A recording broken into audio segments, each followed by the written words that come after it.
Now, the 1980s was such a special time for the horror genre, and one reason is because practical effects had advanced so much that they were just able to bring to life creatures and monsters like never before. Creature features were awesome in the 80s. So today we're going to talk about the top 10 80s creature features that you might not have seen. What's going on, my friends? Welcome to the Cobweb channel. My name is Daniel, and yeah, these are not the biggest creature features. We're not going to be talking about the Thing or the Fly or heck, even Pumpkinhead. This is some more underrated stuff that I'm really excited to put on your radar. But this list is going to be different than my usual ones because I'm only going to be talking about 5 of the movies. And the other 5 are going to be from other YouTubers who I'm a fan of and I'm really excited to bring on this channel. So I took my 5 picks, their 5 picks, put them together, kind of ranked them a little bit. The ranking's not super important, so I really wouldn't worry about it. So let's go ahead and jump in with number 10, which is the Boogins from 1981. So in a small mining community in Colorado, a group of construction workers are trying to bring back an abandoned silver mine. See, this mine closed down because there was a mysterious massacre that happened there around like 100 years ago or something. And during the work that they're doing in this mine, they accidentally bring back, set free, a group of monsters who are hungry for human flesh and wreak havoc on this town. Monsters that I guess are called the Boogins. I would know from the title of this, but not really because anybody ever calls them Boogins in this movie. So this was a fun movie for me to get on this Kino Lorber 4K and watch because I actually slept through this movie during a 24-hour horror marathon that I attended at a movie theater. It was in the middle of the night. So I finally got to check it out on this 4K and I really enjoyed it. It's got really good atmosphere in this small snowy town. It's a very wintry horror movie and I always appreciate a winter horror film. And the characters are just very likable. Honestly, are they super interesting? Are they played by amazing thespians? You know, not necessarily, but they're likable, relatable people. And as some of them die, as you would expect in any self-respecting monster movie, I wasn't happy to see them go. I was kind of sad to see these characters bite the dust. And you know, that's a successful horror movie. But what are they getting killed by? The Boogins. And I actually quite liked these monsters. Now, one thing people criticize this movie for quite a bit is that the monsters don't actually show up until like the last 10 minutes of the movie. And that's true, but it's also misleading. The truth is you don't get to see them fully until the last 10 minutes of the movie, but they do show up throughout the film, killing different people. It's just more mysterious on what exactly is killing people. They've got these tentacles and you see the tentacles grab people and pull them to their deaths. The Boogins basically look like giant turtles with tentacles, and they're almost a little bit cute looking, but I did appreciate the monstrousness of them as well. I thought they were fun monsters, good characters in this, and it's just the kind of 80s horror world that I really love to live in. I thought it was a good time. At number 9, The Brain from 1988. And to talk about this one, here's Alex from Beyond the Void Horror Podcast. What's up, guys? And welcome to Beyond the Void Horror Podcast, my podcast, not Cobwebs. This is Alex, by the way. And yeah, today I'm going to be bringing to you my top pick for 1988's underrated creature feature flick. And The Brain is one of my favorite movies. It is cheesy, schlocky, crazy, and it is exactly everything you'd want to find in an underrated creature feature. Let Alex explain. So it's essentially about a psychologist played by David Gale who has this like TV show that is called Independent Thinking with Anthony Blake. The show brainwashes its audience literally by using a giant creature feature brain that is using its brain waves to basically control people. Simultaneously, there's a kid at school named Jim Majaleski who looks like a 35-year-old conducting many pranks and stupid things in school, like putting glue on the seat of his teachers and, of course, putting some sodium in the toilet bowls and letting them explode. You know, small stuff. But because of his bad behavior, Jim Majaleski is sent to this institute to get help from Dr. Anthony Blake. And Jim finds out about the brain, finds out about all these students dying, and the underbelly of this independent thinking organization. It is a trippy, and we're talking really trippy movie that's kind of a mix between a 50s horror movie, creature feature, and Videodrome, but with a lot more gore, a lot more running, and a lot of really fun, surrealistic, nightmarish dream situations that this brain is causing people to lose their mind to. I saw this movie one time and was instantly a fan of the movie because it is just so absolutely ridiculous and kind of in that vein of the So Bad It's Good film. And I just loved it. I've just been watching it for years. I've collected it on Blu-ray. I collected it on DVD, which this was like a Canadian sort of release. I don't even know if it's legit.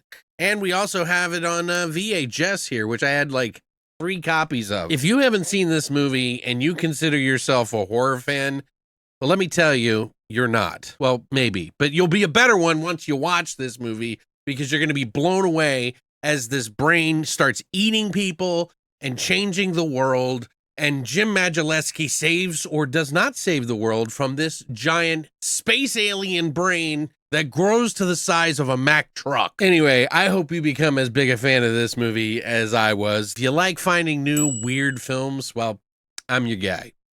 Thanks, Cobwebs. At number 8, Razorback from 1984. So this is an Australian movie that is described as basically Jaws, but with a giant pig. What the movie is it opens up with this older guy who's taking care of his grandson, and there is a horrific attack on his house from some kind of mysterious giant monster that whisks away and kills his young grandson. It's pretty horrifying, honestly. And it's revealed that it was a razorback, which is a kind of giant boar. But this is a far more giant boar than anyone's ever seen before. They describe it as the size of a rhinoceros. So he's trying to hunt down and kill this thing.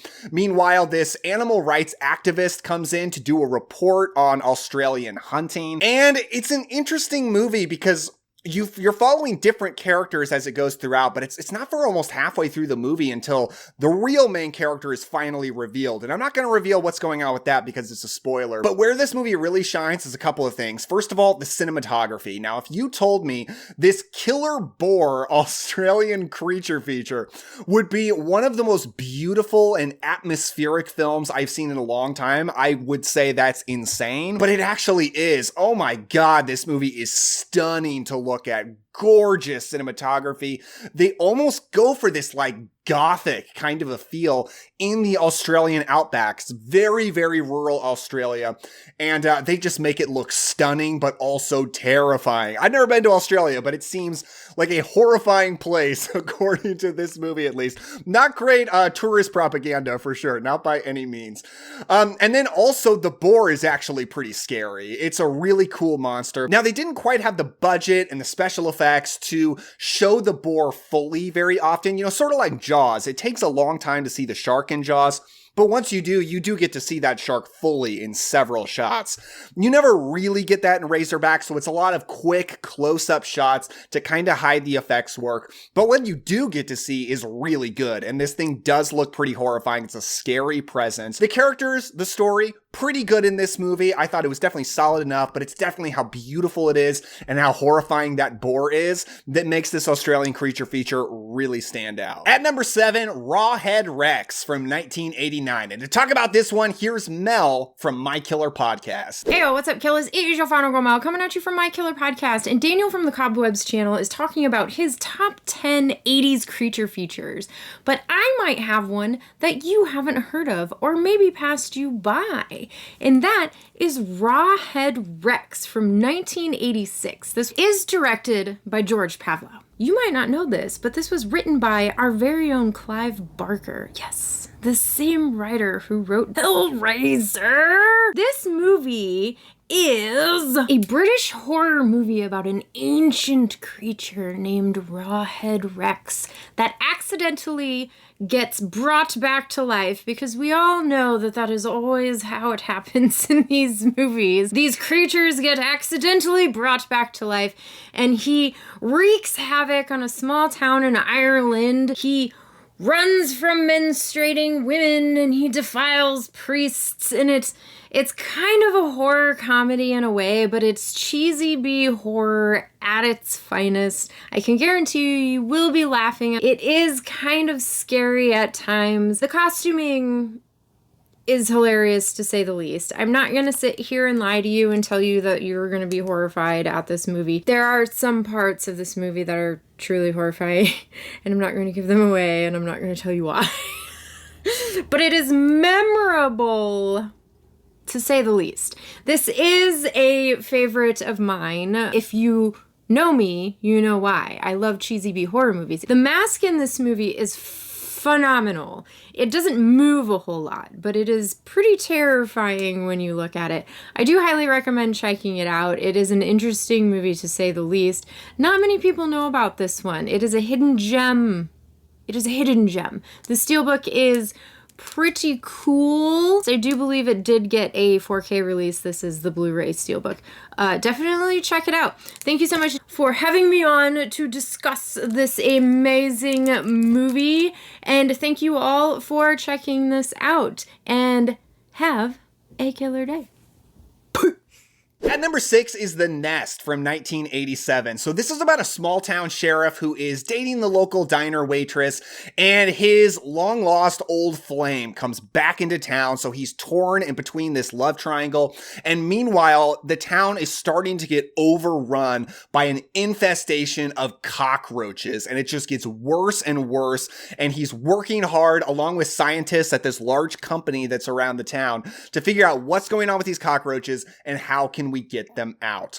So a lot of creature features in the late 70s and 80s are Jaws ripoffs. Basically, they feel a lot like Jaws. I've already referenced Jaws in this video. And The Nest is very much that. The way it's about a small town sheriff, the atmosphere of this island, or it's at least a coastal town, it all feels a lot like Jaws. But the love triangle that kind of anchors the human story in this movie, I actually thought was really good. I thought the actors were really good, very charming. And I did find myself caring about the outcome of this. But the cockroach horror, it's pretty darn good. It's pretty gross and disturbing. But if it was just cockroaches through the whole movie, that would be one thing.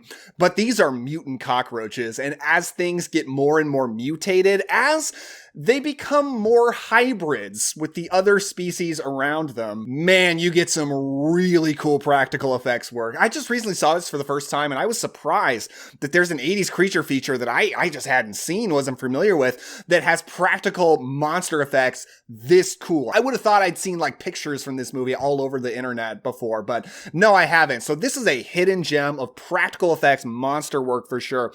But good characters, good atmosphere. I really like The Nest. This is probably one of my favorite bug horror movies. Highly recommend it. At number 5, Slugs from 1988. By the way, I've got links down in the description below of all of the different YouTubers who are popping up in this video, so make sure you click those links, subscribe to these folks.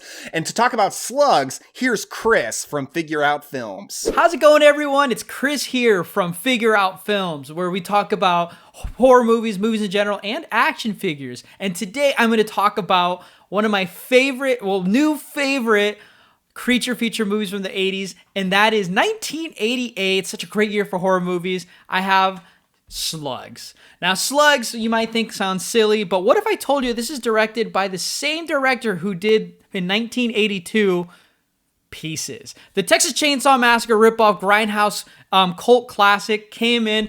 Juan Picour Simon came in and did Slugs. And what I love about Slugs is not only is it silly that you think there's man-eating slugs going about, it's kind of like an Aliens ripoff in some aspects, but what if I told you it has some of the cool gore and death sequences of something from like a Fulci film? If I have your interest, check out Slugs. I love this movie so much. We follow the health inspector of a small American town who realizes that, one, there's local corruption in the government. Gotta love that. And then two, that the vegetables and the pipes in the city seem to be going wrong. Something's going on and clogging up pipes, and something's eating up all the vegetation.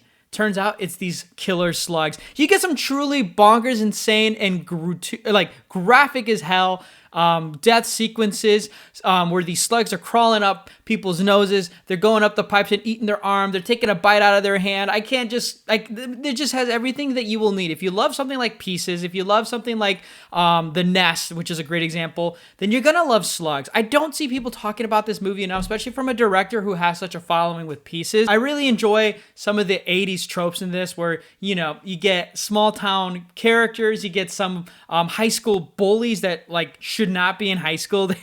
They should be getting arrested. And then also the ridiculousness of man-eating slugs. You get, like I said, some aspects from things like Aliens where these things are in the sewer breeding. So you get some aspects like Chud as well in this. So you get so many great little bits and pieces from other great horror works of the decade, and you get them put together through the mind of an awesome, underrated horror director of the 80s with Slugs. I can't recommend it enough. At number 4, Alligator from 1980. And to talk about this one, here's Ken from Mid-Level Media. What's up, everybody? I'm Mid-Level Media, and Daniel over at the Cobwebs channel so graciously invited me to be a part of his underrated creature feature list. And today, guys, as a part of my offering to this list, I will be talking about Alligator from 1980. I feel like this, even though this one got a 4K release a couple of years ago from Scream Factory, I feel like a lot of people got this, and a lot of people are probably aware of this movie, but at the time when this was announced, like, I had never really heard of this film before, and I just thought it was kind of a schlocky creature feature from the 80s. I didn't really think too much of it. I didn't really think it would be all that great, but when I got done watching this movie, I was like, wow, like that really was the Alligator version of the movie Jaws. And in a lot of ways, I think this movie does have a lot of credibility as an actual film. You have a credible actor in it with Robert Forster, and I think he really gives a great performance and provides us a lot of character depth and really brings a lot to this overall story here. And I thought the alligator action in this film was like top notch. Like, yeah, it's Jaws with an alligator, but imagine Jaws the shark being able to come on land and attack people. That's what Alligator is. Like, that moment when he comes out of the ground with all them kids playing baseball in the street, like, such an incredible moment in this movie. Then he attacks a party, and it's just incredible. The alligator action all throughout this film. I think this is really one of the greatest creature features of all time that nobody really talked about until Scream Factory released this movie on 4K. And it is a great 4K release, by the way. Looks top notch on 4K. It's got great special features. A 30-minute interview on here with Bryan Cranston, who was actually on the production crew of this film. It was the first movie that he ever worked on, so he came back to do a 30-minute interview talking about this movie. And I just think it's really great. I think it's super awesome. And I still think that despite it having this great 4K edition from Scream Factory, it's still an underrated, underseen, underappreciated creature feature. So there you have it, guys. That is my pick for the most underrated creature feature. Thank you so much, Daniel, for having me be a part of this video, and I'll see you guys later. Number 3, Deepstar 6 from 1989. So this is about a crew of a submarine who is exploring the deep, deep world of the underwater ocean, and they have a big accident that leaves them stranded underwater and not sure how they're going to be able to get back to the surface and worried about running out of air. And during all the stress and terror of that situation, which would be enough normally, there's also an unknown and terrifying sea monster who is hunting them down and is hungry. So this movie is directed by Sean S. Cunningham, who did the original Friday the 13th and did one of my favorite like teen 80s thrillers called The New Kids. And this is the movie that I think is so underrated. A lot of people don't care for this one, so if you don't like it or if you watch it and don't care for it, I understand. I'm a little bit in the minority, but I love this movie. I think it's one of the best aquatic horror films I've ever seen. First of all, the cast is fantastic here. It's not a lot of known actors. In fact, most of these actors I'd never seen before. I would say the most famous person in the movie is probably Miguel Ferrer, but it doesn't matter how famous they are because they're great. Fantastic performances in this movie, really interesting and compelling characters. Like, I really like the main couple in this movie because the movie's not about will they, won't they get together, is there a romance, but they start out together and it's very much about whether they can make that next step in their relationship. I thought it was like a very mature romantic storyline for a 80s horror movie. I was very impressed with it, but it's just very intense. It is an intense movie about these people trying to survive in a horrifying situation. And honestly, the creature is icing on the cake. This movie would be scary enough, thrilling enough, just about this submarine crew trying to find a way back up to the surface. But the fact that there's a monster as well is awesome. The monster looks fantastic, great practical effects. And this is a movie I just care so much while watching it. I so wanted these people to succeed. I so wanted justice against the one crew member who's a horrible person and causes a lot of problems. And I really enjoyed watching that monster. So I think Deepstar 6 is a fantastic underwater aquatic horror film.